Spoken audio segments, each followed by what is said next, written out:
Hey there friends, how's it going? I'm Bibi and I'm back with another build video. We'll be building in Fallow Rain. This is my custom hood which I play off screen, but I've been using it as a set piece for some of my recent videos, and today we'll be building a small community lot right here in the farming district where I've already created a spot for a pumpkin patch. Yes, you already read the title. We are building a pumpkin patch, and I've used lots of hood deco to make sure that the lot that I'm going to create fits among the rest of the environment over here.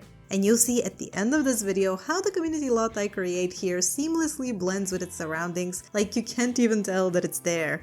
Just as the game prompts us, we'll build something our Sims will enjoy here, and I hope you'll enjoy it as well. So sit back, relax, and I hope you have fun watching. So here we are, and as you can see, we've got lots of hood deco around us. The Fallow family, if you've watched the video, you already know their story. They live right there, and we've got one more household hidden among the pine trees, and then the city is right there across the river. But we'll be working on this small patch of land, and I've never built a pumpkin patch before. I've never really been to one. I mean, excluding my grandma's garden where she grows pumpkins, I haven't been to a public pumpkin patch or anything like that. So this is a new experience for me. I'm applying a little bit more fantasy here from my own imagination. But since I'm in the seasonal mood and I've been making fall themed videos, I thought that this would be perfect right now. And I wanted to use this as an opportunity to talk a little bit about being more deliberate while building in The Sims 2. Plus, I also wanted to just share some thoughts and insights on my building process. I get all sorts of questions and comments all the time on my speed builds. A lot of them are repeated questions, and I'm sure I'll keep getting repeated questions anyways, even if I answer them right now. That's just the nature of YouTube. I can't expect every new viewer to be aware that something has already been answered. It's normal. So if you're a new viewer of the channel, first of all, hi, welcome. I'm glad you're here. I hope this can be your cozy Sims 2 corner of the internet.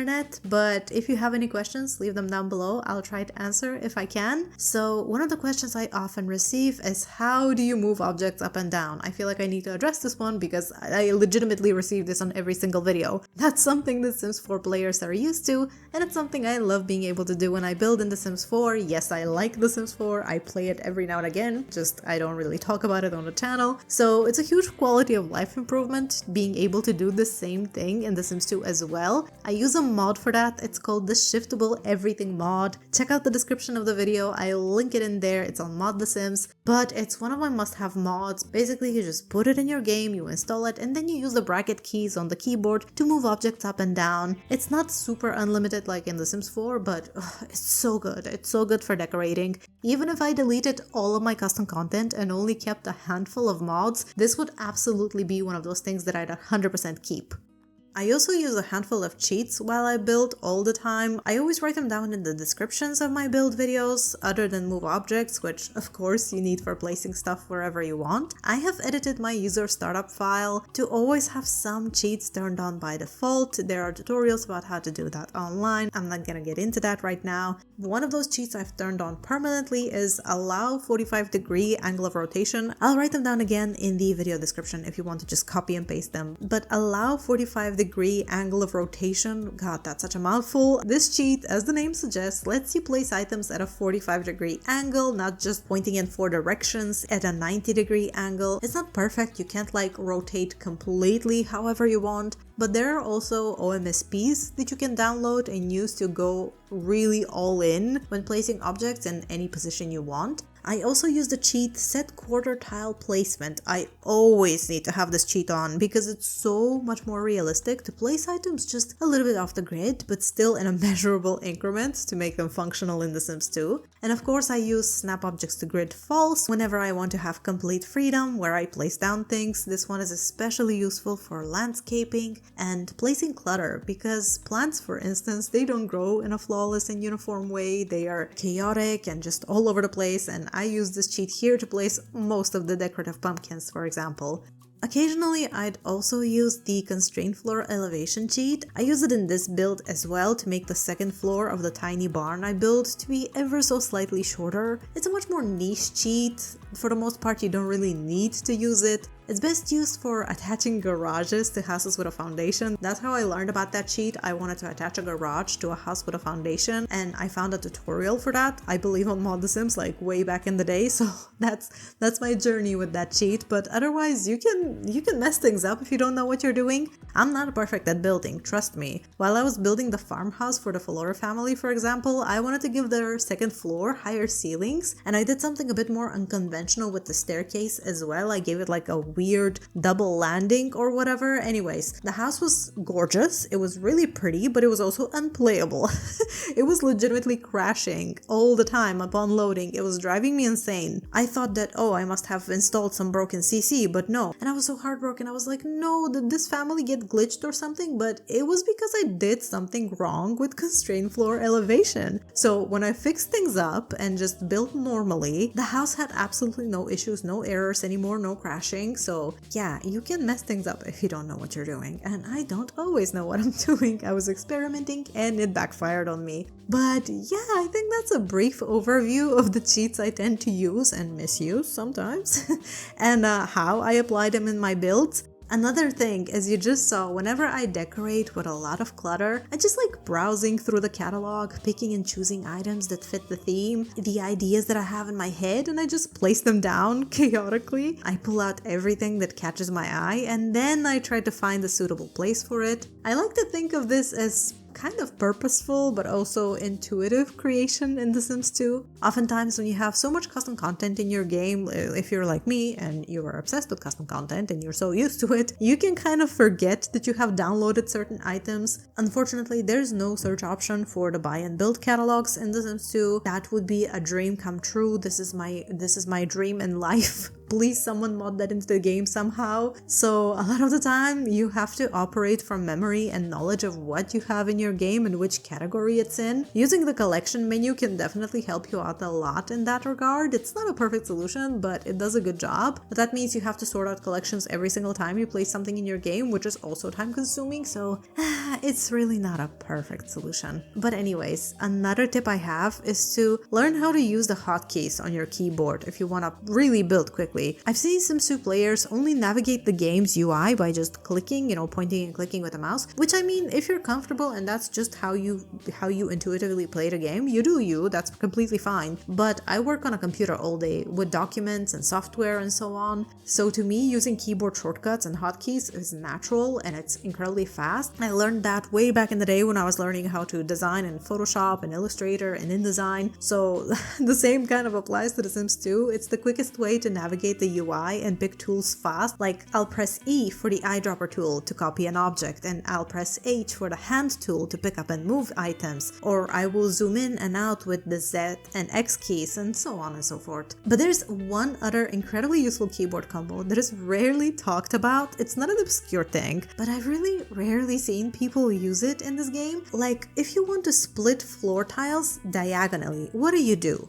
Most people either build a fence or a wall, they place the floor tiles however they want them, then they delete the fences. That's what many players do, I've seen it all the time, that's what I used to do for so long, until I learned to click Ctrl and F together on the keyboard, which switches between a full tile to a quarter tile, and you can easily create diagonals or whatever shape you want. If you saw my Summer Dream family home renovation, which I just uploaded a couple of days ago, that's how I created the mosaics on the outdoor areas of that build. But anyhow, let's focus on the pumpkin patch for a moment. Before I forget, check out the description of the video. I'll leave a lot of helpful resources there, but I have created 2 new Pinterest boards with Halloween themed custom content. One of the boards includes links to the decorative pumpkins I used in this build, as well as all sorts of other cute objects that you should absolutely grab if you want to create a festive mood in your game. The other board is a little bit random, but it contains spooky things, hacked objects, and mods. I believe I've also pinned a functional pumpkin carving station if that's something you're interested in. I forgot to put it in my downloads folder before I started this build, but I'll definitely go back and place it somewhere on this slot for my Sims to enjoy.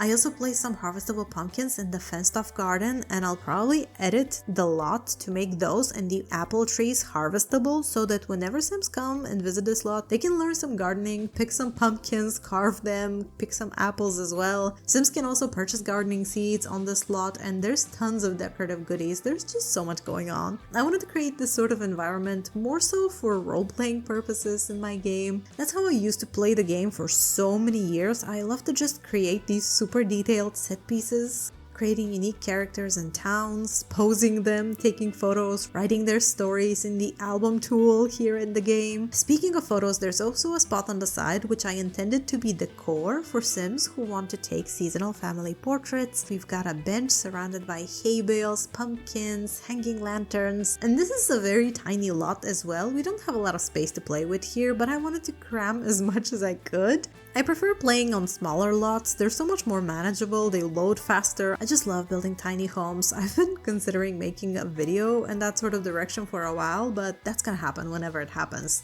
But the building itself on this lot, it's kind of like a micro barn. Of course, it's too tiny to realistically serve such a purpose, but I wanted to have a somewhat enclosed space to store some of the food that's on sale on the lot and have some restrooms as well, of course. I was considering just building porta potties, but it wasn't looking cute, so we have a micro barn instead. But you can see how perfectly the lot blends with the surroundings. There's tons of hood deco around here, so to reduce the chances of random crashes, I did reduce my view distance, which I usually set to max. The game has been acting up a little bit though lately. It's been crashing very randomly. I definitely need to reduce my CC real soon. So lowering this particular setting helped me stabilize the performance a bit without really sacrificing on the immersion of the environment at all. All the fences and hedges surrounding the lot are hood deco. The archway entrance is also hood deco as well. If you do something like this in your game, I also suggest adding an invisible fence to prevent Sims from just walking through hood deco. Since it's not a physical object, your Sims will just they don't care. They'll just walk right through things. If you like the hood deco I use, I did a whole video about this months ago. It's one of my first videos on the channel. I explained how I decorate my hoods, the visual mods I use in my game. Oh, and that's reminding me, there's another question I get all the time. What lighting mod do you use in your game? Have you installed Reshade? No, I don't use Reshade, but yes, I do have a lighting mod, and it's a very minimal one. It's the Maxis Match lighting mod by Dread Pirate, I believe that was the creator. I've used several lighting mods over the years, so far this one is my favorite. It just feels so natural to the game. It increases the vibrancy of the colors ever so slightly. It adds dusk and dawn, which is my favorite thing visually for the day-night cycle in The Sims 2. I just really love it. But here we are adding the last finishing touches, and this is my small pumpkin patch build. Let's visit it and see who's hanging out here. I think this tiny community lot, plus the area around it, is such a charming spot. I can't wait for all the locals to come over here, organize a farmer's market, sell their fresh produce that they've harvested on their own with their hard work, meet others and hang out, stare in a creepy way, thank you so much little guy. And we should also take a cute family photo while we're here to remember this moment and celebrate the season. But this is all I have for you today, you guys. I'll show you some more still shots of the build. Don't forget to go to my Pinterest and check out all the CC boards I've created. All the links are in the description. There's lots of goodies there for you to find. I hope you'll enjoy that. I recently made a collection of fall clothing as well if you want to complete the seasonal look of your game. But thank you so much for watching once again. I hope you enjoyed this quick build video, and if you did, please leave it a like. It helps me out a lot. Subscribe if you want to see more Sims 2 content like this, and I'll see you soon with another video. Take care and bye for now.